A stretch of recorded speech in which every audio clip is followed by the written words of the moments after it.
Good morning, everybody. It's Coach Shay, and this is your intro to movement and fitness for Hillman Top University. So, as I said, classes won't start for a couple of days. However, I do want to give you guys some preemptive assignments and things to get done so that we're not just sitting around, sitting on our hands, waiting for class to start. So, I have a couple of go-to, tips or recommendations for you to always keep in the back of your head.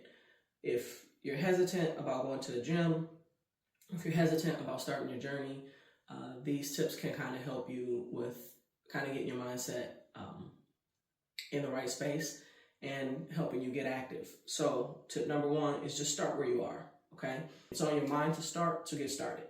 Tip number two is do what you can do, okay? Regardless of what it is, start where you are, start with your current ability. If walking is all you can do, then walk.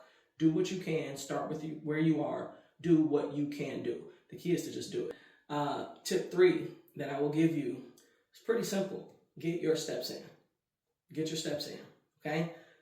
It's recommended that we get about 10,000 steps a day. I know that seems like a lot, and technically it kind of is. It's about the equivalent of about 5 miles. And I say that because, again, if you get up and walk here and there throughout your day and make it intentional to get your steps in, you'll find at the end of the day that it's actually reachable. So those are my pro tips.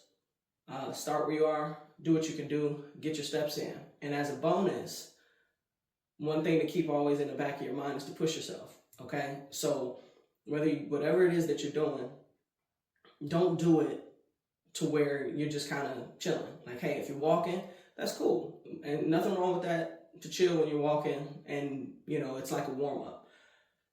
But when you're in workout mode, when you're in mode to say, okay, this is my workout, this is what I'm doing, push yourself, okay? You have to be in the habit of pushing your body a little bit beyond what's normal for your body to be able to adapt. The adaptation will be either build muscle, lose weight, get stronger, something. So you want to push yourself. So those are our goals, plus the pro tip. And for this week, what I'd like for you guys to do is, number one, track your steps. Look at your steps for the last 3 days. If you haven't been tracking them, if you don't regularly track them for the next 3 days. Let me know what your average steps are. We know the goal is 10,000. That doesn't mean that's where you are now. So my goal is to help you build to that, all right? So what are your average steps? Where are you at?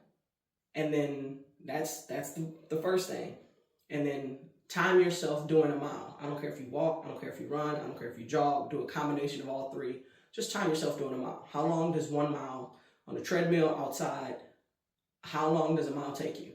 Take your pick on how you do it. Walk, run, no biking.